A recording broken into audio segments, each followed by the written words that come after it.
predictors variable are concerned, we try to understand the socio-demographic variations in these exposure variables. So we have included a series of uh, individual and household and community level variables, like the women's herself years of schooling, her mass media exposure, how many number of surviving children she has.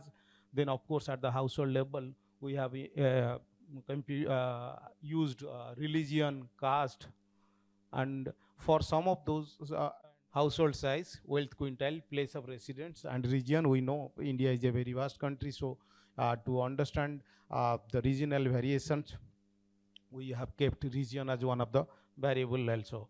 So far as analysis is concerned, we have done a descriptive, bivariate, and binary logistic regression to understand the adjusted odds effects of these socio-demographic predictors on our outcome variables. So before, of course, before doing our, before finalizing the variables for our analysis, we have checked the multicollinearity among the predictor variables, which is essential. I hope all of you will agree with me. So using the VI method, so we check the multicollinearity among the predictors variables, and then we finalize that which variables we will be including in our final analysis. So coming briefly to some of the results, we did not find much variation so far as socio-demographic variation in our bivariate analysis, but only in case of exposure to family planning and informed modern spacing contraceptive choice, there was minor variations by the variables called years of schooling, mass media exposure, wealth quintile, and region. As you can see, there are variations, but I'm not going to explain this in detail because I'm going to spend more time on the subsequent slides, which talks about the more robust analysis, because these are based on the these results. These forest plus presents what are the or presents the adjusted odds ratio of the predictors of exposure to family planning measures. As you can see, compared to those women who have never gone to school or never had schooling, those who are with 10 or more years of schooling, they are significantly more likely to expose to family planning measures. And you can see also there is strong regional variations compared to the women from south. Those who are from the north and central and east and northeast, they are more likely to expose to family planning messages. Similar, this is the adjusted odds ratio for informed contraceptive choice. You can see it is much better compared to south. It's not better in other many places like east and northeast. And this is the adjusted odds ratio of autonomy in contraceptive decision making. You can see education playing a major role, and of course that regional variation is there, and those who are exposed to family planning messages definitely are better likely to have a involved in contraceptive decision making. So I'm ready to discuss if any conclusion, but in conclusion I would like to say the adolescent women's exposure to family planning messages is not universal, and of course their access to or informed contraceptive choice is also not adequate. So this is the conclusion. I would like to say that there is wide regional variation. So we hope there are several existing policies to enhance the SRH of adolescent women in our country. So strengthening those things, especially targeting those socioeconomically vulnerable women, will definitely enhance the adolescent women's access and especially right to contraception. Thank you. Thank you all. Distinguished panel of co-chairs and my dear colleagues. So if you talk to any parent, a teacher, or a healthcare person who work with adolescents in Sri Lanka or in elsewhere, South Asia, they will tell you one of the toughest tasks is to work with adolescents and youth. And if you look at the problems that they face and the spectrum of health issues that they are now living with, changing so fast due to various determinants. According to the 2007 World Development Report, 60% of the non-communicable disease risk factors are accumulated before the age of 20. So dealing with adolescents and addressing their health problems by changing their norms is something that most of our healthcare workers are looking at. But if you talk to healthcare workers, one of the main problems that they always come up with is that how to engage with youth, how to change their norms, how to address their attitudes, and finally, how to change their behavior. So this particular research that we carried out as a part of our main research, just to test out a model to using health promotion principles to identify ways of changing norms of adolescents in order to change their behavior. So this was carried out in Anuradhapura, and these are my fellow researchers. So if you look at the situation of adolescents in Sri Lanka, the demographic features are very similar in Anuradhapura compared to the Sri Lankan situation as well. And the problems that they face change so fast. I would like to highlight only one information here. According to the 2019 Ministry of Health report, 12% of the newly diagnosed HIV cases were from this age group. So this is one important factor which denotes how their sexual and reproductive health behavior is changing. With regard to youth and adolescents, we know it's a challenging period, especially in relation to sexual and reproductive health, because they are sexually active, childbearing, and also there are various demands like out of school compulsory, out of school children, unmarried, and also being sexually active. Dealing with SRH with adolescent is something we found is very important. Now, why we use health promotion intervention? Because similar research done in elsewhere, the inherent property of health promotion to actively engage people and to allow them to take control of the factors which have an impact on their well-being was found to be very effective. That is one of the reasons why we use health promotion. And the objective was to identify and address norms related to sexual and reproductive health among youth in order to promote positive sexual and reproductive health outcomes. And the methodology, the study design was a quasi-experimental study because we didn't want to do a randomization, because we took one setting just to test out this model. And study setting was Technical College Anuradhapura with a control group where the Technical College Polonnaruwa were used as the control group. And we took study participants as the young people between the age group of 18 to 25 are registered for at least 1 or 2 year courses, all are unmarried. But there are students who are doing short courses where we're not included because we can't follow up them. And the pre-intervention, we collected information using 2 tools, the self-administered questionnaire, just to collect information on the norms, attitudes, knowledge, and their practices to a certain degree, and the focus group discussions used to get an in-depth view of their norms and their attitudes on the sexual and reproductive health practices. And based on that, using health promotion principles, we designed a health promotion intervention. Initially, the model was developed based on literature, and then the model amended after meeting a group of students at the technical college in order to identify a model which really suits them according to their context. And that model was finalized. Now, if you look at the health promotion intervention, there are several phases of this health promotion intervention. The first phase is initiating this process and identifying a collective goal with them, and then, understanding and prioritizing the determinants that influence norms related to SRH, and identifying the effective actions to change the prioritized determinants by this youth group, and finally, monitoring and modifying this process by giving inputs using a facilitator who's capable of health promotion and continuing this implementation of various actions to address these determinants. Now, the process was initiated with this group by dividing them into 7 groups, and they allowed to meet physically as well as, they could communicate with the social media platforms because, the youth, they're very active in social media, and then identified a collective goal and the problems that they wanted to address. And also during that time, we tried to identify some of the norms that is prevailing among them.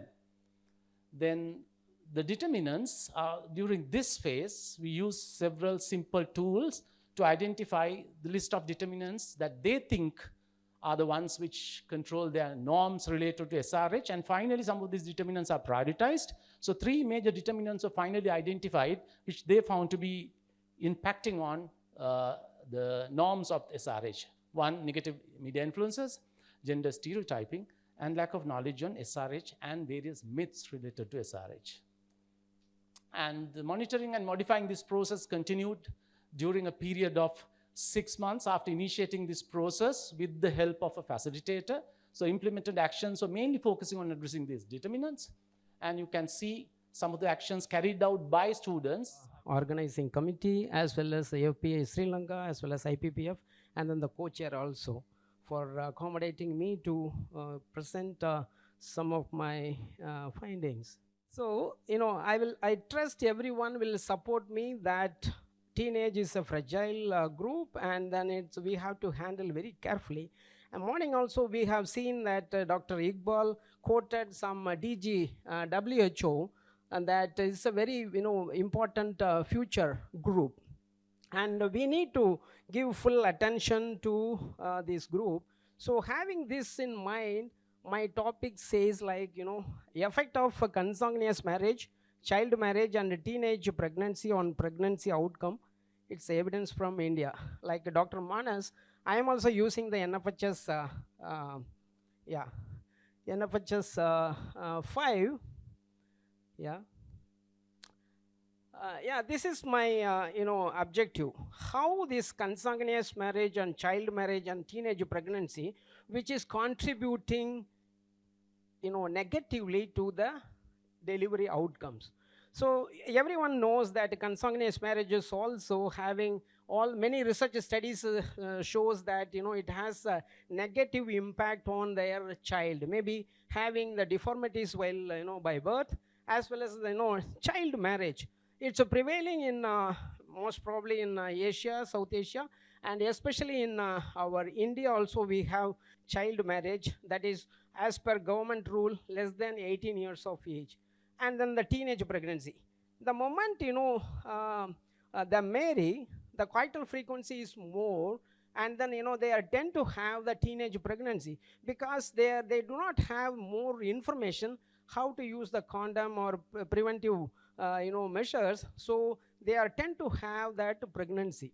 So that's why all this consanguineous marriage also negatively impacting, as well as a child marriage and then the teenage pregnancy. Definitely it is going to affect our delivery outcome. Maybe it's a first delivery or even the consecutive deliveries also. So as I said, I am using the NFHS 5 like Dr. Manas, and then in my study sample size is 5,462, and you can observe this thing. My focus is a 15 to 19 group, but NFHS 5 has 15 to 49. It's 7 lakh plus sample size. But I reduced and then filtered for my understanding my analysis. It comes around 5,000 plus. So what I did, I have to understand how this consanguineous marriage, child marriage, teenage, how they are correlating each other. So there are some couple of questions related to this consanguineous and child marriage, teenage marriage, and then I have dichotomized these variables into, for my convenience purpose, 0 and 1, and then I try to implement our chi-square method to understand the association between these variables, and how it is going to affect child loss. And then I used univariate, bivariate, bivariate logit regression. And here you can see what happens without no schooling. It's impacting their childbearing, because without any education, I think they tend to have coital frequency more, as well as the childbearing in the early ages, which is going to disturb their whole health thing. And then it's more in scheduled tribe also, like 9% in my study, and with the combination of consanguineous child marriage, teenage marriage, it's affecting their first child. And then I have taken not only the first child, I have taken the first, second, third child also, because you will be amazing that 15 to 19 we have some proportion. In the coming slide you can see very good proportion. They have the 3 TFR also, CEB. Couple of graphs, you can understand the demographic distribution within my context. You see the 19 years is more than around 60%, they are in the 19th group, but they might have given birth early, before 18 years also, so that it is going to affect in my study, as well as the other demographic variables. These are the demographic variable, like type of residence. I have taken child marriage, yes or no, and then there is a, for a consanguineous marriage, where there is a couple of question, and then I have clubbed into first cousin. It's a very close relative, as well as the other blood relatives also, and then the non blood relatives. And you can see the child loss also. Yeah, yeah, you can see here 1.2%. It is a very few, but when you see the sample sizes of 5,000 plus, they are giving 3 children before 19 attaining the 19 years, so which is very alarming picture. As well as we have the wealth quintile, most of them falls under poorer and then the poorest. Hello, thank you for attending this presentation. Today I will be talking about a systematic review that me and my research team had done, looking at the section Reproductive Health, Information and Service Needs and Preferences of Young People in Sri Lanka. So my name is Madhavi Veerasinghe. I'm a PhD student under the Monash University School of Public Health and Preventative Medicine, particularly in the Department of Global and Women's Health. The systematic review I'll be talking about today was completed as a part of my PhD project, and this study was undertaken with the expert guidance and supervision of a research team including Ms. Chetana Muduna, Professor Jane Fisher, Dr. Shelley McCliffe, Dr. Jagari Sastry, Dr. Neelamani Hevagigana, Mr. Karan Vashni, and Ms. Lorena Romero. So the systematic review we did aimed to synthesize and analyze the evidence on the section on reproductive health, information and service needs and preferences of young people in Sri Lanka by looking through secondary published data. So to do this, we collected data for this study. We conducted electronic searches across 4 databases, which were online, including Ovid Medline, Embase, Global Health, and PsycInfo. We developed a search strategy using a combination of subject headings and free text terms focused on 4 domains. So these included location and population, which was young people in Sri Lanka, so aged between 10 to 24 years. Topic of research, which was section reproductive health topics, which we identified through a previous literature review. And key outcomes, which was relating to information, service needs, and preferences. These searches were adapted and appropriate to specifications of each of the 4 databases used in the study, and was run at the beginning of January 2024. So the references used in this study were from the beginning of, we identified at the beginning of this year. The reference list, after this, the reference list of the articles included in the systematic review were hand-searched and cross-checked to identify any relevant studies not captured through the database search. Citations were retrieved from searches and uploaded into Coevidence, where the title and abstract were screened for eligibility for data extraction from the research team, by the research team, and this was done according to the inclusion and exclusion criteria, which has been detailed on this slide. Following this, we extracted data on the research design, participant characteristics, and key findings from all studies which had progressed to the data extraction stage. Furthermore, we assessed the quality of studies, which were included in the systematic review, using the KMEC Quality Assessment Guidelines. So the database search identified a total of 1,210 articles. After applying the exclusion criteria, data was finally extracted and analyzed from 16 studies which were included in this review. In total, quantitative data was collected from around 19,531, and qualitative data was collected from 32 young women and men. Furthermore, there were 13 quantitative studies, 1 qualitative study, and 2 mixed method studies included in the review. Studies were conducted across urban and rural Sri Lanka. However, there was a lack of ethnic diversity in study participants, as all but 1 study had a clear Sinhalese majority. The topics which were researched included sexual health, reproductive health, pregnancy, and menstrual health. Due to heterogeneity among studies in areas such as sexual and reproductive health topic research, the data collection tools used, and the interpretation of key findings, a meta-analysis was not possible. As a result, we carried out a hybrid inductive and deductive thematic analysis to synthesize qualitative and quantitative findings. According to this analysis framework, we identified themes in the wider literature, which was noted in a codebook and used as guidelines to deductively code. Good day for all of you who have joined today for this conference. After many years of trying to catch up with the missed school time due to COVID-19 and economic recession, we are finally almost there after 3 long years, where the academic year will overlap perfectly with the calendar year. And this is the perfect time to reflect what was the impact and what we could have done better in school education during the COVID-19 and the subsequent economic recession. My dear friends, I am here to brief you about our study titled The Impact of COVID-19 on the Dynamics of the Sexual and Reproductive Health Education at Government Schools in Sri Lanka. I am Malit and I am presenting today on behalf of my research team, including Ms. Savitri Gunathilaka and Professor Indral De Silva. The provision of sexual and reproductive health education in Sri Lanka is a crucial long-term investment that shapes the future health and well-being of young people. However, the COVID-19 pandemic significantly disrupted this essential service, posing long-term unprecedented challenges to the delivery of sexual and reproductive health education in state schools. We work on 2 objectives. First, to describe the difficulties encountered in teaching SRH during the COVID-19 pandemic.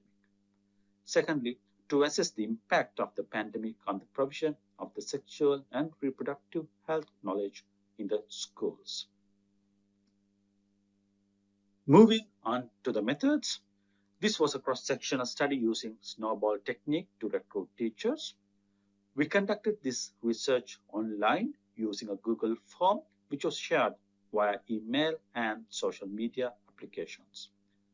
And this study was conducted in all 3 districts in the Western Province and Galle and Radhapura districts. And these were conveniently selected. On eligibility criteria, participants were recruited if they teach sexual and reproductive health subjects for grades 6 to 11 in government schools for at least 1 year before the data collection. No personally identifiable information was collected. Data was summarized using graphically representations and tables. Associations were tested using Fisher extract. Dr. Amila Chandrasri. So you said the immediate output was from the students based on the SRH, edutainment was wise. It's about ambition, that like they want to become a doctor or lecturer. Why is not based on SRH? That's my question. Yes, good question. And actually the Rhythm to Life was we discussed about range of topics as I mentioned before. And though the SRH is the key theme, the entire range of life skills. And I mean that for the evaluation, we only included this relevance and acceptance part, and that to identify the outcomes related to SRH, that we need further question, but I'm just I would like the audience to think about how we can integrate what we just discussed, Dr. Amila, and also the other presentation, whether we can put everything together in order to, because textbooks are, I feel, I'm a history lecturer at the Colombo University, and we are trying a lot to kind of revise the history textbook, school textbook but it is a uphill task, I must say, and it has been we have tried this over a long period of time just to get get people to think out of Sinhala Buddhist history, but think of other histories that the country that we have. SRH is not their focus. Reproduction lesson for science is for exam. Health is merely for exam. SRH focus is not there. Like the Dr. Amila's presentation, students, they commented like this was the best program I ever had. Might be. You have teachers who are rather like 45 years plus age coming to teach for O-level, A-level classes.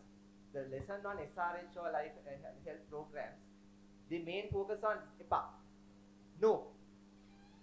In morning sessions, they were focusing on telling that religion and culture is a bias. I would say rather religion and culture is not a bias.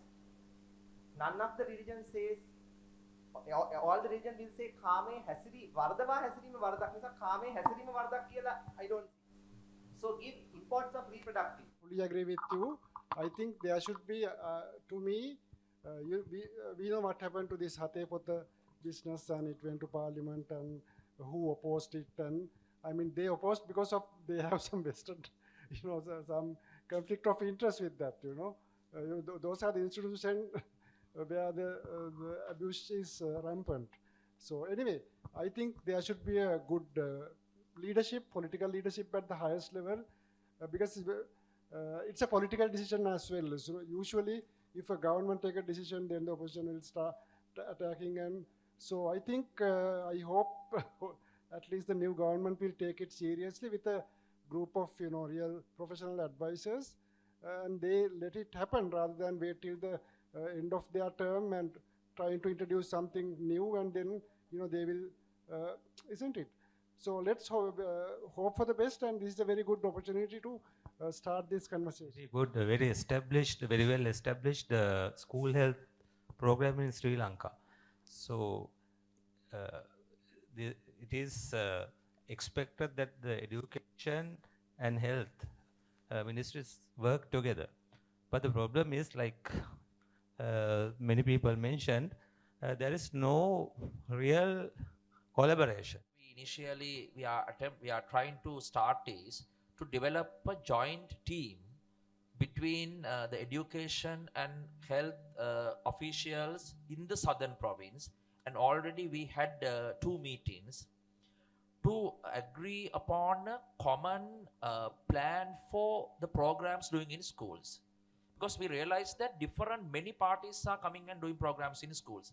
Health, police, recently the prison department is doing a program, these doing programs. So we got all people to one forum, and then we are discussing to have a common agenda, common timetable throughout the year to cover all the grades and to cover as much as topic. But it is very difficult. So at the moment we are trying to give some example from the southern province. We had a very informative session. It ranged from the that predictors, patterns of the contraception, consensus manage, and the interventions on SRH, and also barriers in the education system. I think this added for the gap in the information, and the comments also should be forwarded to the relevant ministries, and appreciate the comments as well. All the presenters did a very marvelous job, and my co-chair also. So thank you all and the audience for active engagement. So we will conclude the session. Thank you for the presenters, co-chair, audience, and all.